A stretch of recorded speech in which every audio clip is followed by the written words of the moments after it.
Start. मला वाटते आवाज येत असावा सर्वांना.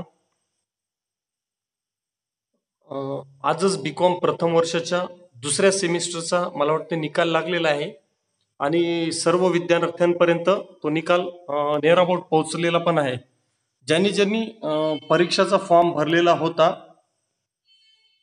त्या विद्यार्थ्यांचा निकाल उत्तीर्ण असा आलेला आहे. कारण महाराष्ट्र शासनाच्या नियमानुसार तसेच विद्यापीठाच्या नियमानुसार सर्व विद्यार्थ्यांना उत्तीर्ण करण्यात आलेलं आहे. मागलचा जो आपला ट्रॅक रेकॉर्ड होता किंवा जे काही फर्स्ट सेमिस्टर मध्ये घेतलेले आपण गुण होते त्या आधारे समजा उत्तीर्ण करण्यात आलेलं आहे.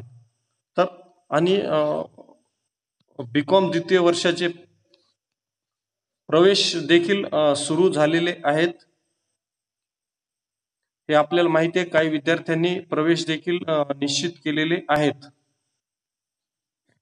तर आपण देखील सर्वांना सांगावा आणि आपला आपला प्रवेश निश्चित करावा. तर या ठिकाणी बीकॉम सेकंड इयर मध्ये येत असताना आपली यापूर्वी देखील एक वेळेस चर्चा झालेली आहे की बीकॉम भाग 2 मध्ये माझ्याकडे 2 विषय शिकवण्यासाठी देण्यात आलेले आहेत. पहिला आहे अंकेक्षण आणि दुसरा आहे माहिती तंत्रज्ञान. अंकेक्षणाबद्दल आपण अगोदर बोलणं झालेलं आहे. एक व्हिडिओ लेक्चर आपला झालेला आहे ऑडिट बद्दल. आता हा लेक्चर समजा हळूहळू आपण ट्यून अप करत आहोत सर्व विद्यार्थ्यांना झूम सोबत आणि ऑनलाईन क्लासेस सोबत. तर त्या दृष्टीनं ITB या विषयाचा देखील हा आपला पहिला लेक्चर आहे. तर ITB म्हणजे नेमकं काय? तर ITBचा लॉंग फॉर्म आहे information technology and business data processing. विषयाचं नाव आहे, मी तुम्हाला ते पण दाखवून देईन, information technology and business data processing. हा बीकॉम द्वितीय वर्षाच्या तिसऱ्या सत्राकरिता आपल्याला विषय नेमून दिलेला आहे आणि मराठीमध्ये या विषयाचं नाव आहे माहिती तंत्रज्ञान आणि व्यावसायिक माहिती प्रक्रिया. डेटा या शब्दासाठी माहिती हा शब्द वापरला जातो, तसेच इन्फॉर्मेशन या शब्दाकरिता देखील माहिती हाच अर्थ घेतला जातो. फरक एवढाच आहे इन्फॉर्मेशन आणि डेटामध्ये की डेटा ही कच्च्या स्वरूपातील माहिती असते आणि डेटा ही कच्ची तथ्ये असतात. डेटावरून आपल्याला कुठलाही अर्थ निश्चितपणे काढता येत नाही. म्हणजे ते बऱ्याचशा गोष्टी त्यामधील अर्थहीन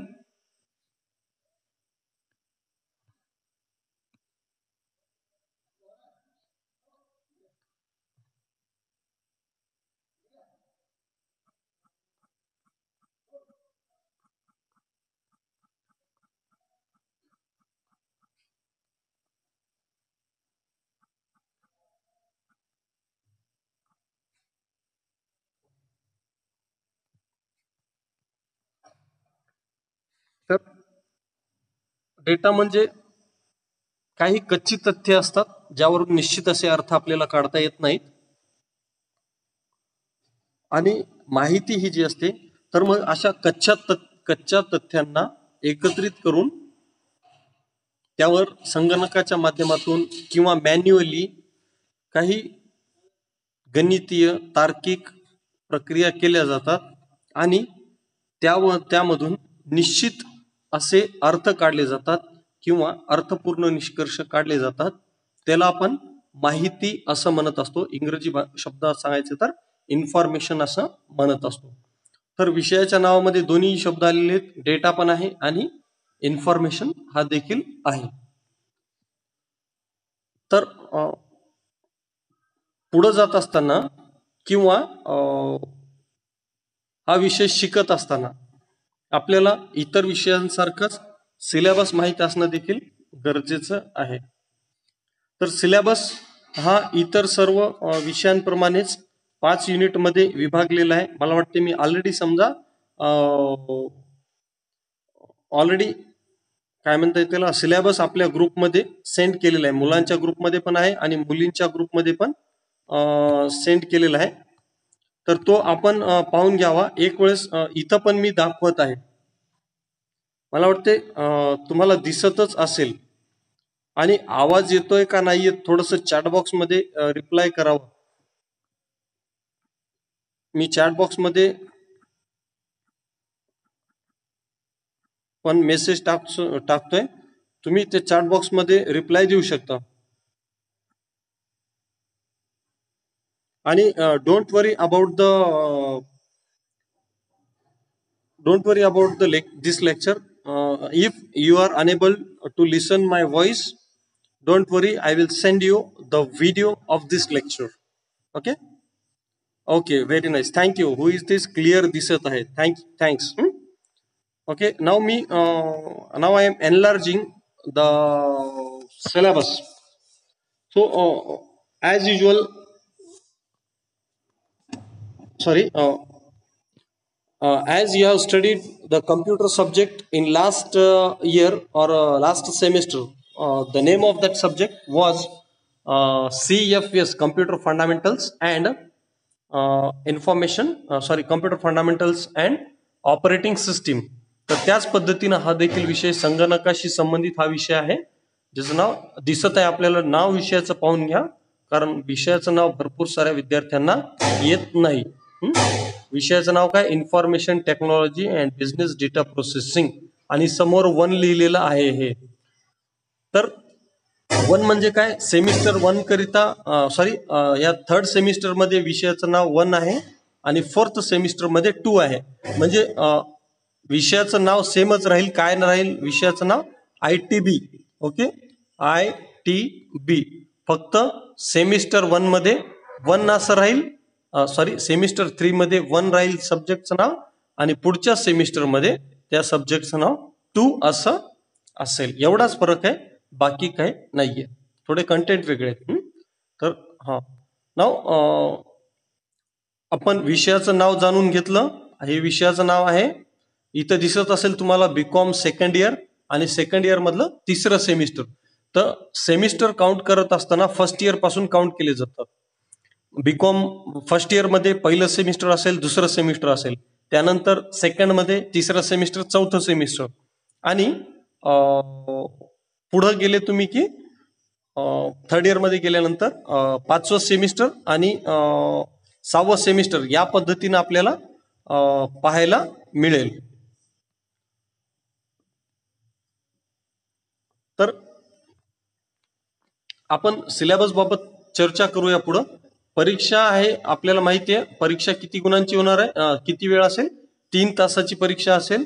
थेरी विद्यापीठाची परीक्षा असेल 60 मार्काची, आणि प्रॅक्टिकल असेल 40 मार्काचं. याबद्दल आपलं अगोदर पण बोलणं झालेलं आहे. जसं CFS चा पेपर होता तसंच या ठिकाणी तुम्हाला या विषयाची देखील परीक्षा द्यावी लागणार आहे. तर या विषयामध्ये युनिट नंबर 1 आहे. फर्स्ट युनिट आहे डेटा अँड डेटा प्रोसेसिंग. तर डेटा अँड डेटा प्रोसेसिंग म्हणजे नेमकं काय? तर आपल्याला अतिशय सामान्य संकल्पना यामध्ये पाहायच्या आहेत विषयाशी संबंधित. डेटा, आता अगोदरही सांगितलं, डेटा आणि इन्फॉर्मेशन हे शब्द आपण बोली भाषेत इंटरचेंजेबली वापरतो, एकमेकांना पर्यायी समजून वापरतो, परंतु प्रत्यक्षात असं नसते. डेटा हा वेगळा आहे आणि इन्फॉर्मेशन हे वेगळं आहे. डेटा म्हणजे काय? तर रॉ फॅक्ट्स असतात. रॉ फॅक्ट्स म्हणजे काय? कच्ची तथ्ये, जी विशिष्ट निष्कर्ष काढण्याच्या हेतूने गोळा केले जातात. तथ्य म्हणजे आपण समजा सिंपली काय माहिती गोळा करतोय, त्याच्या नोट्स काढतोय, ही झाली कच्ची तथ्ये.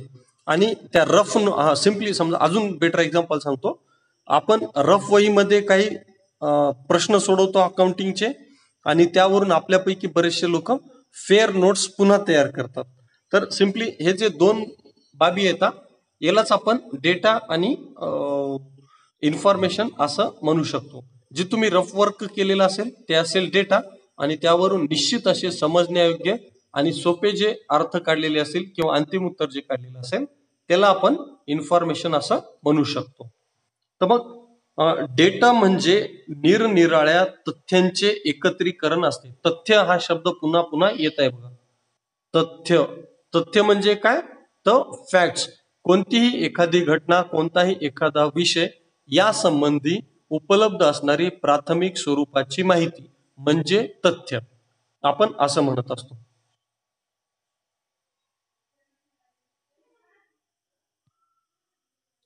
तथ्य, ठीक आहे. तर निरनिराळ्या तथ्यांचे एकत्रीकरण म्हणजे डेटा होय. अ, अशी तथ्य मग कोणत्या स्वरूपात असू शकतात, तर तथ्य हे अक्षरी स्वरूपात असू शकतात, गणितीय स्वरूपात, आकड्यांच्या स्वरूपात, चित्र स्वरूपात, कोणत्याही स्वरूपात तथ्य असू शकतात. मग यांच्या समूहाला आपण डेटा असं म्हणतो.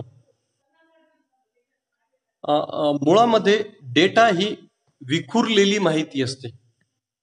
डेटा ही विखुरलेली माहिती असते आणि त्यामुळे समजा त्याला निश्चित असा कुठलाही अर्थ प्राप्त होत नसतो. म्हणजे आणि ही कच्ची सामग्री समजल्या जाते. असं जरी असलं तरी ह्या डेटावरून कुठलाही निश्चित असा अर्थ काढता येत नाही किंवा निश्चित असा निष्कर्ष काढता येत नाही. म्हणजेच डेटा ही एक प्रकारची प्रारंभिक स्वरूपाची माहिती असते. तर मग आता प्रारंभिक स्वरूपाची माहिती आहे, काही निष्कर्ष काढता येत नाहीत, मग याचं काम काय, या डेटाचं काम काय, तर हा असा डेटा आपल्याला गोळा करावा लागतो आणि त्यावरून निश्चित असे अर्थ काढावे लागतात किंवा अर्थपूर्ण माहिती तयार करावी लागते. मी आता इथं अजून एक एक्झाम्पल देतो, डेटा आणि इन्फॉर्मेशन कसा. समजा सर्व विद्यार्थ्यांचे ऍडमिशनच्या वेळेस मार्क लिस्ट गोळा केल्या जातात, गुणपत्रिका गोळा केल्या जातात. प्रत्येक विद्यार्थ्याचे पर्सेंटेज किंवा गुण जे असतात, गुणांची टक्केवारी जी असते ते प्रत्येक विद्यार्थ्याच्या हातात असते. 100 विद्यार्थी, 100 विद्यार्थ्यांच्या हातामध्ये ते मार्क मेमो, मार्क लिस्ट असतात. तेव्हा ते प्रत्येकाच्या गुणांची टक्केवारी ही विखुरलेली असते, एकत्रित केलेली नसते आणि प्रत्येकाला आपली आपली टक्केवारी माहीत असते, इतरांची माहीत नसते. कोणाला किती गुण आहे काय माहीत नसते. मग असं 100 जण उभे आहेत, मग तेवढ्यापैकी कोण फर्स्ट कोण सेकंड आहे हे सांगता येणं कठीण असते.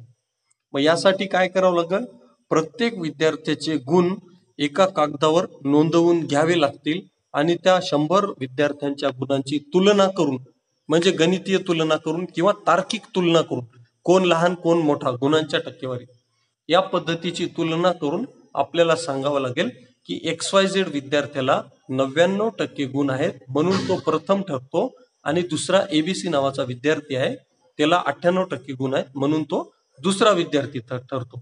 म्हणजे या ठिकाणी काय व्हायले, आपण अर्थपूर्ण निष्कर्ष सांगायलो, त्या वर्गातून पहिला विद्यार्थी कोण आणि दुसरा विद्यार्थी कोण आणि त्याला गुण किती, ही अर्थपूर्ण माहिती आपण सांगतोय.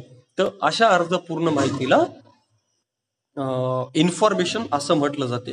आणि इन्फॉर्मेशनला संपूर्णतः आधार किंवा संपूर्णतः जो बेस असतो इन्फॉर्मेशनचा तो डेटा असतो. आणि म्हणून जरी डेटा विखुरलेला असला तर तो एकत्रित केला जातो, तो गोळा केला जातो, त्याच्यावर गणितीय प्रक्रिया जसं बेरीज, वजाबाकी, गुणाकार, भागाकार, तार्किक प्रक्रिया, ग्रेटर दॅन, लेस दॅन, कम्पेअरिंग, अशा प्रक्रिया करून त्यावरून निष्कर्ष काढला जातो, जे माहिती काढली जाते. तर ही झाली सिम्पली समजा डेटा आणि इन्फॉर्मेशन या दोन घटकांमधला मी तुम्हाला फरक सांगितला. तर मग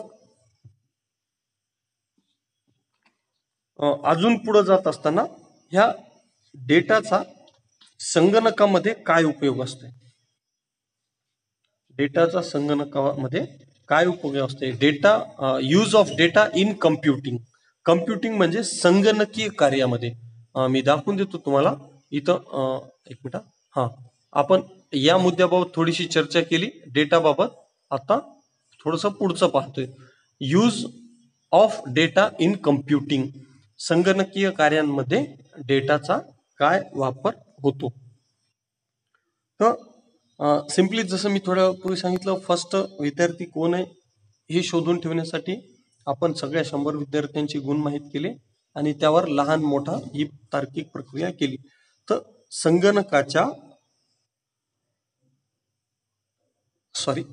संगणकाच्या वेगवेगळ्या प्रक्रिया करण्यासाठी किंवा संगणकीय कार्य करण्यासाठी सर्वप्रथम आपल्याला डेटाची आवश्यकता असते, कारण संगणकामध्ये आपल्याला माहिती आहे इनपुट आणि आउटपुट डिव्हाइसेस असतात. जोपर्यंत आपण संगणकाला इनपुट डिव्हाइसेसच्या मार्फत काही डेटा प्रोव्हाइड करत नाहीत, तोपर्यंत ते संगणक काम करू शकत नाही. म्हणजेच डेटाला अभूतपूर्व असं महत्व या ठिकाणी आहे. कुठलंही समजा तुम्हाला एखाद्या गणिताचं उत्तर मिळवायचं असेल तर तुम्हाला काय करावं लागेल, MS एक्सेल मध्ये ते अंक भरावे लागतील सेल्समध्ये, आणि त्या अंकांवर गणितीय प्रक्रिया करून तुम्ही उत्तर मिळवू शकता. हे आरती घेऊन जाईल. तर माहितीचा उपयोग किंवा डेटाचा उपयोग विविध मानवीय कार्यांमध्ये, उपक्रमांमध्ये होत असतो.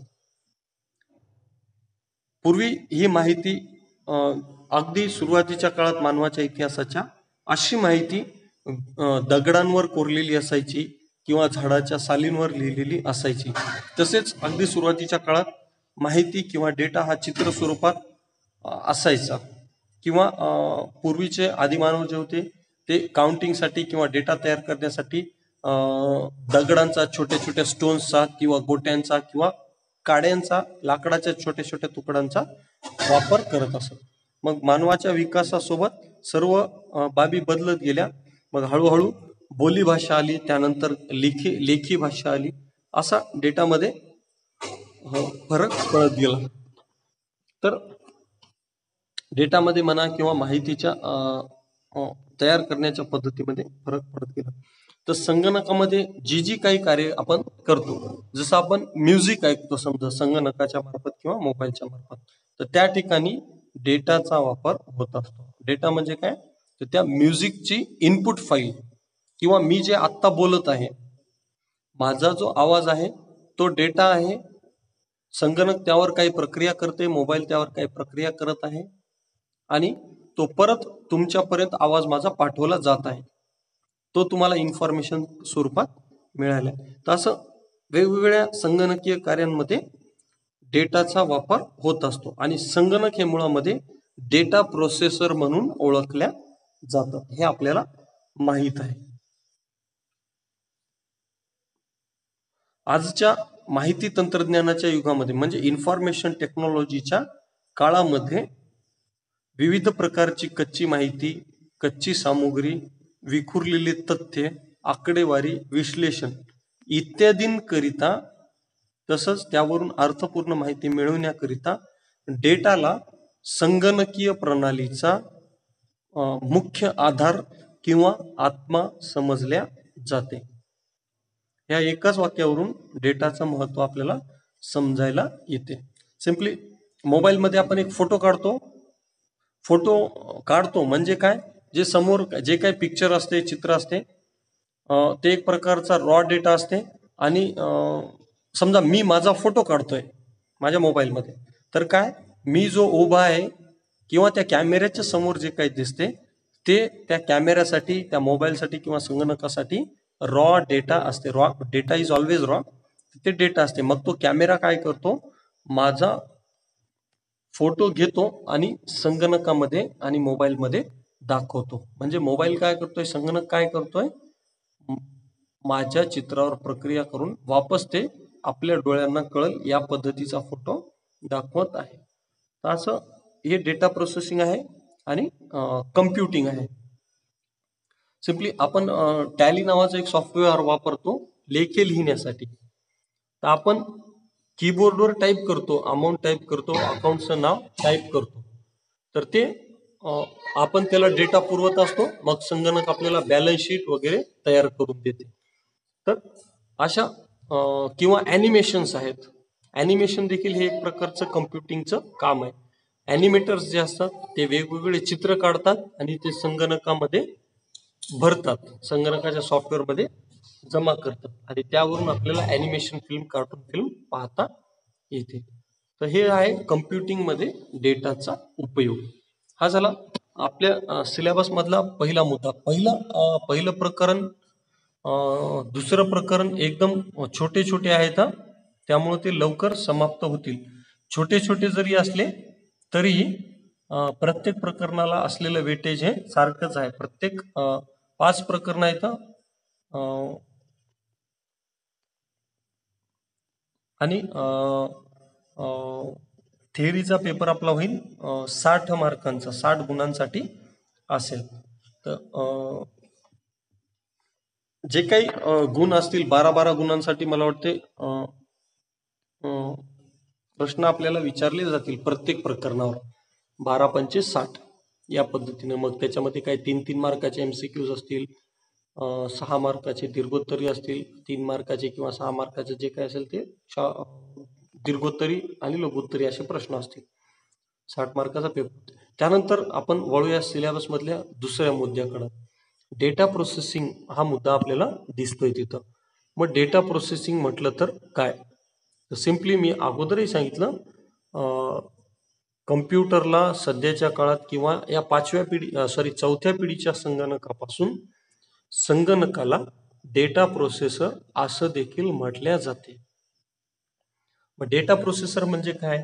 तर सिम्पली एक इलेक्ट्रॉनिक स्वरूपाचं यंत्र. मग ते संगणक असो, नाहीतर कॅल्क्युलेटर असो, नाहीतर तुमचा मोबाईल फोन असो, अँड्रॉइड राहील नाहीतर साधा फीचर फोन राहील, हे सर्व काय एक प्रकारचे डेटा प्रोसेसर आहेत. म्हणजे ते कुठल्या ना कुठल्या माध्यमाद्वारे, कुठल्या ना कुठल्या इनपुट डिव्हाइसद्वारे डेटा प्राप्त करतात, त्यावर प्रक्रिया करून पुढं मानवाला समजेल किंवा उपयोगकर्त्याला समजेल अशा भाषेमध्ये त्या डेटाचं कन्व्हर्शन करतात, त्याला रूपांतरित करतात. तर ही सिम्पली डेटा प्रोसेसिंगची व्याख्या म्हणा किंवा डेटा प्रोसेसिंग वरचं डिस्कशन आहे. जसं संगणक किंवा कॅल्क्युलेटर आपल्याला 2+2 आपण प्रेस केलं की संगणकही 4 हे उत्तर देते आणि कॅल्क्युलेटर देखील ते आपल्याला उत्तर देते. म्हणजे काय व्हायले? तर डेटा प्रोसेस व्हायला. आपण 2 ही संख्या संगणकाला पुरवली, अजून एकदा 2 ही संख्या संगणकाला पुरवली आणि त्यांच्यासोबत बेरीजचं चिन्ह, बेरीज हे चिन्ह संगणकाला पुरवलं. म्हणजे काय झालं? आपण डेटा संगणकाला प्रोव्हाइड केला.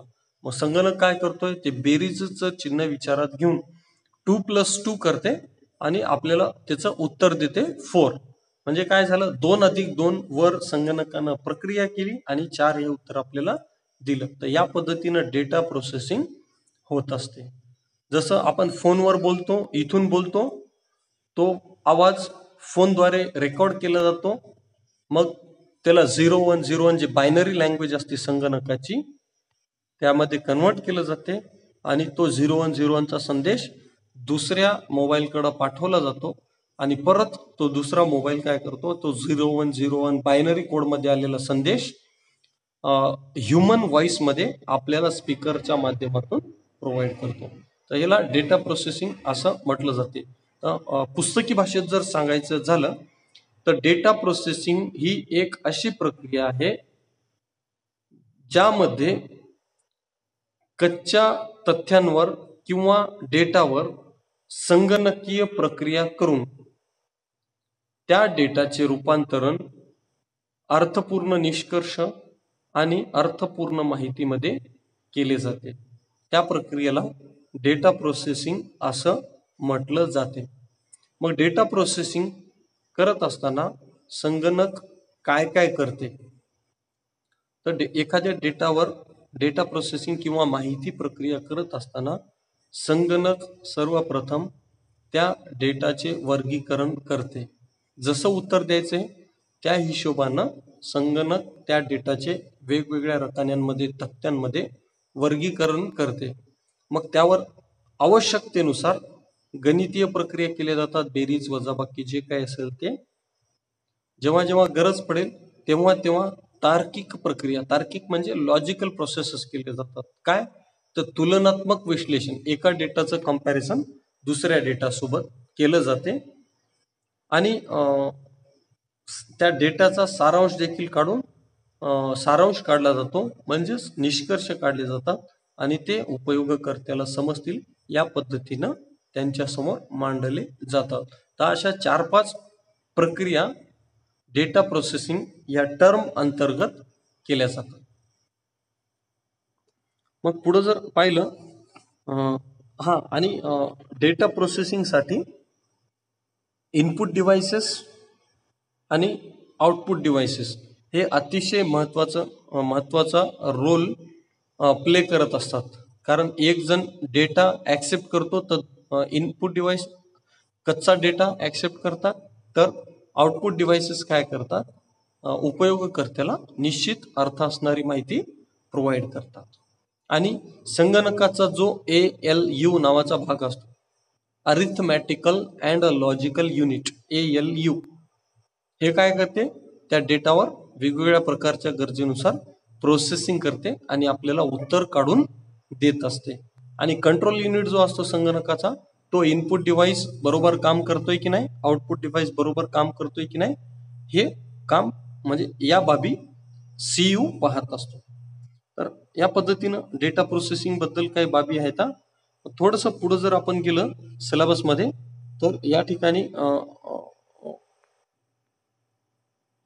ऍडव्हान्टेजेस ऑफ डेटा प्रोसेसिंग आहे. मग डेटा प्रोसेसिंगचे फायदे काय आहेत? मग डेटा प्रोसेसिंगचे वेगवेगळ्या अँगलनं जर आपण पाहिलं तर वेगवेगळे फायदे आहेत. परंतु सामान्य दृष्टिकोनातून विचार केला तर डेटाचा संग्रह करून ठेवणे हे सर्वप्रथमचा फायदा आहे डेटा प्रोसेसिंगचा. म्हणजे काय होते, डेटा प्रोसेसिंग करिता आपण वेगवेगळी कच्चे तथ्ये आणि डेटा गोळा करून ठेवत असतो. म्हणजेच या आपल्याकडं डेटाचा संग्रह होतोय. यानंतर आपला जो डेटा आपण गोळा केलेला आहे त्याची वैधता, त्याची अचूकता देखील डेटा प्रोसेसिंग मध्ये तपासली जाते. म्हणजे जो काही चुकीचा डेटा असेल तो डेटा प्रोसेसिंग मार्फत वगळल्या जातो, कारण त्या डेटाची तपासणी यामध्ये केली जाते. जो चुकीचा डेटा आहे तो वगळल्या जातो. अपूर्ण असणारा डेटा उपयोगकर्त्याच्या लक्षात आणून दिला जातो आणि तो डेटा पूर्ण करण्यास संगणकाद्वारे आपल्याला सूचित केले जाते. तर हा अजून एक फायदा आहे. त्यानंतर संदेशवहनासाठी देखील डेटा प्रोसेसिंगचा वापर होतो. फोनचं एक्झाम्पल थोड्या वेळापूर्वीच मी तुम्हाला दिलं. डेटा प्रोसेसिंग जी आहे ती आपल्याला अर्थपूर्ण माहिती उपलब्ध करून देत असते. त्यानंतर डेटा प्रोसेसिंगचा दुसरा जो पार्ट आहे डेटा वेअरहाऊसिंग म्हणून, तर या नेक्स्ट ऍक्टिव्हिटी डेटा वेअरहाऊसिंग, यामुळं समजा आपल्याला आपल्या संगणकात तसेच ऑनलाईन स्वरूपात देखील डेटा साठवून ठेवता येतो. असे थोडंसं डिटेलमध्ये डीपमध्ये चाललोय मी. वास्तविक पाहता या ठिकाणी डीपमध्ये जाण्याची आवश्यकता नाही, जस्ट सिलेबस मधले पॉईंट आपले डिस्कस करायचे. त्यानंतर ऍप्लिकेशन ऑफ डेटा आहे, application of data processing in business. वेगवेगळ्या व्यावसायिक क्षेत्रांमध्ये डेटा प्रोसेसिंगचा काय वापर केला जातो किंवा कशा पद्धतीनं वापर होतो. जसं रेल्वे हा एक प्रकारचा बिझनेस आहे, तर डेटा प्रोसेसिंगचा या ठिकाणी काय वापर होतो, तर रेल्वेची सध्याची लोकेशन कुठे, एखाद्या ट्रेनची आपल्याला सध्याची लोकेशन पाहिजे, तर त्या ठिकाणी आपण मोबाईल मधल्या ऍपद्वारे पाहू शकतो ती रेल्वे सध्याला कुठं आहे ते. तर हे डेटा प्रोसेसिंग आहे. त्यानंतर रेल्वेचे तिकीट बुक करायचे तर आपल्याला ऑनलाईन वेबसाईटच्या मार्फतच ते बुक करावे लागतं. असं प्रिंटिंग एरिया आहे, आपण पाहतो रस्त्यावर बॅनर्स वगैरे लागलेले राहतात किंवा आपले जे पुस्तकं छापले जातात हे डेटा प्रोसेसिंग व संगणकाच्या आधारेच छापले जातात. त्यानंतर सध्याला ऑनलाईन लर्निंग खूप मोठ्या प्रमाणात चाललाय, तर या ऑनलाईन लर्निंग मध्ये शिक्षण क्षेत्रामध्ये देखील डेटा प्रोसेसिंगचा वापर होत असतो. त्यानंतर वैद्यकीय क्षेत्रामध्ये आपण पाहतो की जे वेगवेगळ्या यंत्रसामुग्री असतात, सोनोग्राफी मशीन असेल, MRI मशीन असेल, त्याच्यानंतर एक्सरे मशीन असतील मॉडर्नच्या, या सर्व बाबींमध्ये माणसाच्या शरीरातील अंतर्गत घटकांचे फोटो काढले जातात किंवा व्हिडिओज काढले जातात. म्हणजे या ठिकाणी काय होते, हे या संगणकांकरिता मानवी शरीर हे एक प्रकारचा डेटा आहे आणि त्यावरून ते सांगतात. समजा एक्सरे, आपण सपोज आपल्या पायाला फ्रॅक्चर झालेला आहे आणि त्याचा जर एक्सरे काढला तर काय त्या एक्सरे फोटोमध्ये काय दाखवलं जाते, नेमकं हाड कोणत्या ठिकाणी मोडलेलं आहे, जे आपल्याला डोळ्यानं दिसत नाही ते त्या संगणकाद्वारे आपल्याला दाखवल्या जाते. म्हणजे एक प्रकारचे काय, वैद्यकीय क्षेत्रामध्ये देखील डेटा प्रोसेसिंगचा मोठ्या प्रमाणात वापर केला जातो. आपण ईसीजी मशीन पाहतो, इलेक्ट्रोकार्डिओग्राम. जर आपलं चेस्ट पेन होत असेल आपल्याला तर ईसीजी काढायला सांगितलं जातो डॉक्टरकडनं. तर ईसीजी मध्ये काय केलं जाते, वेगवेगळ्या प्रकारचे वायर्स आपल्या बॉडीवर लावले जातात आणि त्या मशीनमध्ये आपल्या हृदयाचे ठोके मोजतात. तर हृदयाचे ठोके ती मशीन मोजत आहे आणि आपल्याला रिझल्ट द्यायली की किती ठोके पडत आहेत, स्पीड किती आहे त्याची, हार्टबीट रेट काय, पल्स रेट काय, असं ती मशीन आपल्याला सांगते. म्हणजे असं डेटा प्रोसेसिंगचा वेगवेगळ्या अँगलनं वापर आपल्याला पाहायला मिळतो प्रत्येकच बिझनेसमध्ये. औद्योगिक क्षेत्रामध्ये आपण पाहतो की मोटरसायकल मॅन्युफॅक्चरिंग आहे किंवा मोबाईल मॅन्युफॅक्चरिंग, कार मॅन्युफॅक्चरिंग, एवढे छोटे छोटे पार्ट असतात या प्रत्येक वस्तूमध्ये. ते कोणत्याही माणसाला किंवा कर्मचाऱ्याला, कामगाराला जुळवणं शक्य होत नाही. तर अशा ठिकाणी रोबोचा वापर केला जातो, रोबोट्सचा. तर रोबोट्स हे देखील एक प्रकारचे संगणक असतात. अशा पद्धतीनं डेटा प्रोसेसिंगचा वेगवेगळ्या ठिकाणी वापर केला जातो. त्यानंतर युनिट 2 आपल्या समोर आहे, डेटाबेस. मग आता डेटा झालं, माहितीबद्दल आपण बोललो. मग डेटाबेस म्हणजे काय? डेटाबेस हा नथिंग, जस्ट जी काही माहिती आपण तयार करू डेटा प्रोसेसिंगच्या मार्फत, जी काही माहिती तयार झालेली असेल ती सर्व माहिती एका ठिकाणी टेबल्सच्या माध्यमातून किंवा एखाद्या सॉफ्टवेअरच्या मदतीनं साठवून ठेवणं किंवा पुढील उपयोगाकरिता ती माहिती तयार करणं, याला आपण डेटाबेस असं म्हणत असतो. मग डेटाबेसचे ऑब्जेक्टिव्ह या ठिकाणी दिलेले आहेत. डेटाबेसची गरज काय आपल्याला ते देखील दिलेलं आहे आणि डेटाबेसचे युजर्स कोण कोण असतात हे देखील आपल्याला पाहायचं आहे. युजर्स कोण असणार डेटाबेसचे? विद्यार्थी असू शकतात, शिक्षक असू शकते, गव्हर्नमेंट असू शकते, विद्यापीठ असू शकते. वेगवेगळे असे पार्टीज आहे ते डेटाबेसचे उपयोगकर्ते असू शकतात. नंतर दुसरा मुद्दा या ठिकाणी डेटा वेअर हाऊसिंग आहे. डेटा वेअर हाऊसिंग म्हणजे हे याला आपण दोन भाग करू शकतो. वेअर हाऊसिंग म्हणजे काय? वेअर हाऊस म्हटलं तर सर्वात पहिले गोदाम, ज्या ठिकाणी मोठ्या प्रमाणात आपण वस्तू किंवा माल साठवून ठेवू शकतो, दॅट इज कॉल्ड द गोदाम किंवा वेअर हाऊस. मग त्याच पद्धतीनं संगणकातील किंवा इंटरनेटवरील अशी व्हर्च्युअल प्लेस ज्या ठिकाणी आपण मोठ्या प्रमाणात डेटा साठवून ठेवू शकतो, त्याला डेटा वेअर हाऊसिंग असं म्हटलं जाते. यालाच क्लाउड स्टोरेज असं देखील आपण म्हणू शकतो. जसं गुगल ड्राईव्हवर आपण आपल्या मोबाईल मधल्या फोटो सेव्ह करून ठेवतो, simply that is called the data warehousing. Data warehouse मध्ये डेटा साठवून ठेवल्यामुळं तो नष्ट होऊ शकत नाही, म्हणजे कमी शक्यता असते. आणि त्यानंतरचा मुद्दा आहे डेटा मायनिंग नावाचा आहे. मग डेटा मायनिंग, आपण खूप सारा डेटा साठवून ठेवलेला आहे डेटा वेअर हाऊस मध्ये, तर तो डेटा आपल्याला परत शोधायचा आहे. जसं आपण एखाद्याचा कॉन्टॅक्ट नंबर आपल्या फोनमध्ये शोधतो, तर simply that is the data mining. डेटाचा जो असंख्य भांडार असते त्या भांडारातून एखादा गरजेचा असणारा डेटा घटक शोधून काढणे म्हणजे डेटा मायनिंग होईल. तर हे देखील प्रकरण सोपं आहे आणि छोटंसं प्रकरण आहे.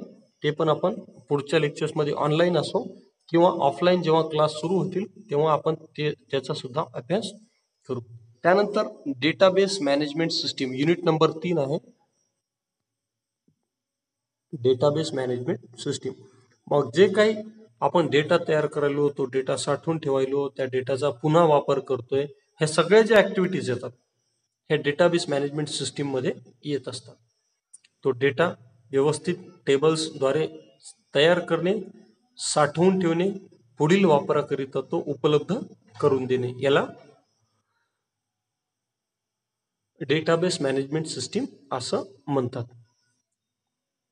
मग मी सांगितलं की डेटा साठवून ठेवला जातो, पुढील उपयोगासाठी तो उपलब्ध करून दिला जातो. मग यासाठी DBMS चे वेगवेगळे मॉडेल वापरले जातात. वेगवेगळे मॉडेल म्हणजे हे 3 मॉडेल्स आहेत. हायरार्किकल मॉडेल, नेटवर्क मॉडेल आणि रिलेशनल मॉडेल. यासोबतच DBMS मध्ये डेटाचं कन्स्ट्रक्शन करण्यासाठी किंवा डेटाची रचना करण्यासाठी DBMSचं आर्किटेक्चर वापरल्या जाते. आर्किटेक्चर मध्ये 3 पार्ट आहेत. इंटरनल लेवल, एक्सटर्नल लेवल आणि कॉन्सेप्च्युअल लेवल. या 3 आर्किटेक्चरचा वापर करून DBMS मध्ये डेटा तयार केला जातो, साठवला जातो. युनिट 4 आहे आपल्या समोर. युनिट 4 आहे स्प्रेडशीट पॅकेज. स्प्रेडशीट म्हणजे MS Excel, nothing else. MS Excel सारखे जे सॉफ्टवेअर आहे त्यांना स्प्रेडशीट असं म्हटलं जाते. आणि आपल्याला तिसऱ्या सत्रामध्ये MS एक्सेल बद्दल थेअरी पण माहिती घ्यायची आहे आणि प्रॅक्टिकल देखील करायचं आहे. मग स्प्रेडशीट काय असते, MS एक्सेल काय असते, त्या MS एक्सेलचे विविध कंपोनंट्स कोणकोणते, रोज काय, कॉलम्स काय, सेल काय, सेल ॲड्रेस, सेल रेंज इत्यादी सर्व बाबी आपल्याला माहीत करून घ्यायच्या आहेत प्रकरण 4 मध्ये. त्यासोबतच एखाद्या वर्कशीटला एडिट करणं, त्या वर्कशीटमध्ये माहिती भरणं, रो इन्सर्ट करणं किंवा सेल इन्सर्ट करणं, डिलीट करणं, रो अँड कॉलम्स डिलीट करणं, हे सगळ्या बाबी हे जे प्रॅक्टिकल, हे जे दिसतंय इथं हे सगळं प्रॅक्टिकल आहे. तुम्ही वाचू देखील शकता. पेज सेटअप कसं करायचं, डॉक्युमेंट सेव्ह कसे करायचे, त्यांचे प्रिंट्स कशा काढायच्या, या सर्व बाबी आपल्याला थेअरी प्लस प्रॅक्टिकल दोन्ही अँगलनं शिकायच्या असतात. पुढे जाऊया थोडस. त्याच्यानंतर युनिट 5 आहे आपल्याला. युनिट 5 आहे जे MS एक्सेल मध्ये वेगवेगळे फॉर्म्युला दिलेले असतात. फॉर्म्युला म्हणजे काय, जे गणित आपल्याला करावं लागतात MS एक्सेल मध्ये. बेरीज, वजाबाकी, गुणाकार, भागाकार, पर्सेंटेज काढणं यासारखे जे गणित करावं लागतात त्यासाठी फॉर्म्युलाचा वापर होतो. फॉर्म्युला म्हणजे नथिंग, जस्ट सूत्र. जे आपण स्वतः टाईप करून उत्तर मिळवतो त्याला म्हणायचं फॉर्म्युला. फॉर्म्युलास जे बेरीज वजाबाकीचे वगैरे असतात ते. आणि फंक्शन्स म्हणजे काय, तर फंक्शन्स म्हणजे हे तार्किक प्रक्रिया करण्यासाठी वापरले जातात आणि हे बाय डिफॉल्ट तयार असतात. समजा मिनिमम आणि मॅक्झिमम या 2 बाबी येतात. डेटामधील सर्वात लहान घटक शोधणे, डेटामधील सर्वात मोठा घटक शोधणे, ही काय, ही तार्किक प्रक्रिया, लहान मोठा. तर मग अशा तार्किक प्रक्रियांसाठी काही सूत्र MS एक्सेल मध्ये ऑलरेडी तयार करून ठेवलेले असतात, बाय डिफॉल्ट असतात तयार. तर त्या अशा तार्किक प्रक्रियांसाठी, लॉजिकल ऑपरेशन्ससाठी किंवा लॉजिकल ऍक्टिव्हिटीजसाठी जे सूत्र वापरले जातात त्यांना फंक्शन्स असं म्हटले जाते. मग हे खाली दिलेले दिसत आहेत बघा, फंक्शन्स वेगवेगळे MS वर्किंग विथ फंक्शन्स दिसत आहेत. आता टुडे फंक्शन, आपण जर वर्कशीट मध्ये काम करत असताना टुडे हा फंक्शन वापरला तर त्या ठिकाणी आपोआप डेट इन्सर्ट केल्या जाते. नाव जर आपण हे केलं, नाव हा फंक्शन वापरला तर ज्या वेळेला आपण काम करायलो ती वेळ आणि त्या दिवसाचा दिनांक वर्कशीट मध्ये इन्सर्ट करून दिला जातो. पुढचा डेट डिफरन्स नावाचा एक फंक्शन आहे. तर यामुळं कोणत्याही 2 तारखेमध्ये किती दिवसांचा अंतर आहे, किती दिवसांचं गॅप आहे हे शोधून काढलं जाते डेट डिफरन्स मध्ये. जसं आपलं आजचं वय माहीत करायचं असेल वर्ष, महिना आणि दिवसांमध्ये, तर आपल्याला जन्मतारीख आणि आजची तारीख यांची बेरीज वजाबाकी करावं लागते. तर ते काम डेट डिफरन्स हा फंक्शन करत असतो आणि तो ॲक्युरेट आपल्याला उत्तर देऊ शकतो. त्यानंतर मिनिमम मॅक्झिमम बद्दल मी बोललो. या 2 फंक्शन, लहानात लहान संख्या, मोठ्यात मोठी संख्या शोधून काढणे. त्यानंतर सम जे दिलेलं आहे, सम म्हणजे काय, बेरीज करणे. ऑटो सम म्हणजे एका क्लिक मध्ये बेरीज करून मिळणे, जास्त फॉर्म्युलाचा वापर न करता. हे अप्पर, लोअर, प्रॉपर जे येतं हे अक्षर, अप्पर म्हणजे जी माहिती लिहिलेली ती संपूर्ण कॅपिटल लेटर्स मध्ये लिहिणे. लोअर म्हणजे समजा लोअर म्हणजे लिहिलेली संपूर्ण माहिती स्मॉल लेटर्स मध्ये लिहिणे. आणि प्रॉपर नावाचा जो फंक्शन आहे तो फंक्शन काय करतो, आपोआप आपल्या वर्कशीट मधल्या माहितीचे सर्व शब्द शोधतो आणि ज्या ठिकाणी कॅपिटल लेटर गरजेचं आहे त्या ठिकाणी कॅपिटल लेटर देतो आणि ज्या ठिकाणी स्मॉल लेटर्स पाहिजे त्या ठिकाणी आपोआप संगणक स्मॉल लेटर लिहून देतो ह्या प्रॉपर फंक्शनच्या माध्यमातून. आणि बाकीचे जे सूत्र आहेत ते आपण पुन्हा पाहूया. यानंतर पुढचा मुद्दा आहे chart in M S Excel हा मुद्दा आहे. चार्ट म्हणजे काय? आलेख. वेगवेगळ्या प्रकारचे आलेख कसे तयार केले जातात एम एस एक्सेल मध्ये हे आपल्याला या ठिकाणी शिकायचे. मग बार चार्ट असते, कॉलम चार्ट असते, लाईन चार्ट असते, एक्स वाय स्कॅटर चार्ट असते, पाय चार्ट असेल, असे वेगवेगळे जवळपास 12-13 काय प्रकार असतील एम एस एक्सेल मध्ये आलेख काढण्याचे. तर ते आलेख काढण्याचे प्रकार आपल्याला शिकायचे. त्यासोबतच काय म्हणता येईल प्रत्यक्ष आलेख आपल्याला संगणकावर प्रॅक्टिकल करून देखील पाहायचं आहे. या पद्धतीने समजा 5 प्रकरणांमध्ये आपला सिलेबस विभागलेला आहे. आपल्याला एक प्रॅक्टिकल बुक देखील तयार करावं लागणार आहे. जसं फर्स्ट इयर मध्ये तुम्ही तयार केलं CFA साठी, इन सेम वे तुम्हाला या ठिकाणी देखील या ITB विषयाकरिता प्रॅक्टिकल बुक तयार करावं लागते. बाहेरचा एक्सटर्नल एक्झामिनर येतो, तो आपली टेस्ट घेतो, प्लस त्याचा प्रत्येक विद्यार्थ्याचा इंटरव्ह्यू देखील घेतो, ओरल एक्झामिनेशन देखील होते या विषयाची. तर जे काही असेल ते आपण पाहू हळूहळू पुढं आपलं सिलेबस शिकवत असताना. तर आजच्यासाठी एवढंच आहे माझ्याकडनं. काही नोट्स वगैरे मी पुरवून समजा त्याच्याबद्दल निश्चिंत राहा. ज्या काही नोट्स असतील या विषयाच्या त्या आपण पुरवूया. आणि एम एस एक्सेल मधले जे फॉर्म्युला वगैरे आहेत तर त्यांचं प्रॅक्टिकल कसं करायचं हे तुम्ही यूट्यूब व्हिडिओमध्ये पाहू शकता. यूट्यूबवर बरेचसे व्हिडिओज आहेत. नसतील तर तुम्हाला पाहणं होत नसेल तर मी लिंक पाठवत राहतो. तर दॅट्स ऑल माझ्याकडून सध्याला एवढंच. If you have any type of questions you may raise. Okay, now the session is open for all of you. काही प्रश्न असतील कोणाला आपला व्हिडिओ ऑन करू शकता, माईक ऑन करू शकता आणि माझ्याशी चर्चा करू शकता. मी हे सिलेबस ग्रुपमध्ये टाकलेला आहे. स्क्रीन शेअरिंग थांबवतो मी आता. Okay, am I visible now? सर्वांनी काय करा, प्रत्येकाला अनम्यूट करा. मी आणि तुम्ही काय करा, तुमचं जे काही झूम ॲप आहे ना त्याला प्रत्येकाचं नाव लिहून ठेवा. बऱ्याचशा मुलींचे फक्त मला हे दिसत आहेत, काय म्हणताय त्याला, मोबाईलचं नाव दिसते, कंपनीचं वगैरे नाव दिसते. तर ते तसं नाही दिसलं पाहिजे, नाव आलं पाहिजे. तुम्ही पार्टिसिपेंट वर क्लिक करा, दिसू शकते तुम्हाला. हे पहिलंच कोणतरी 1KELTJ काहीतरी, त्याच्यानंतर FC86 आहे, प्रगती विठ्ठल, त्याच्यानंतर कोणतरी पुन्हा 50A27A78 असं आहे. तर असं न येता आपले नाव आले पाहिजे सर्वांचे. ठीक आहे. तर जर काही प्रश्न असतील आपल्याला तर आपण विचारू शकता. आपण आपला कॅमेरा आणि व्हिडिओ ऑन करून, कॅमेरा आणि ऑडिओ ऑन करून माझ्याशी चर्चा करू शकता.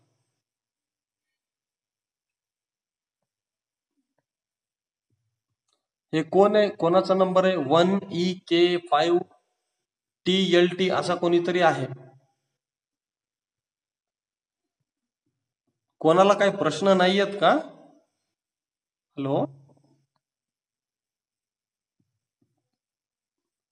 सर्वांनी आपला आपला कॅमेरा ऑन करावा.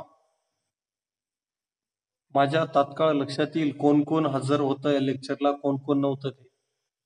कॅमेरा ऑन करा सर्वांनी, कारण मीटिंगचा वेळ संपत आलेला आहे.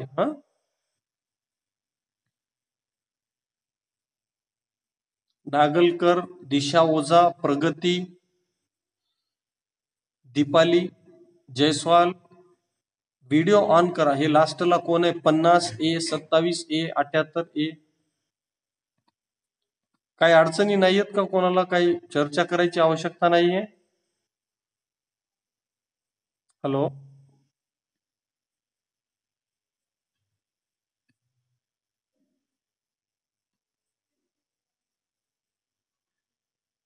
बोला. कालापाड साहेब बोला, ऐका, तुमचा माईक अनम्यूट करा आणि बोला.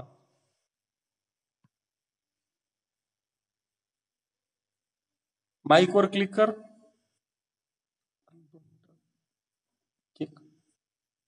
चलो ठीक आहे, मला पण काम आहे अजून. बाकी काय ऍक्टिव्हिटीज आहेत? आपण थांबूया इथं. उद्या पुन्हा मी व्हॉट्सअप ग्रुपमध्ये मेसेज करेन. आपल्या सर्व मित्रांना मैत्रिणींना सांगा की उद्याच्या क्लासला जॉईन व्हावं म्हणून. ठीक आहे, that's all. Thank you from my side.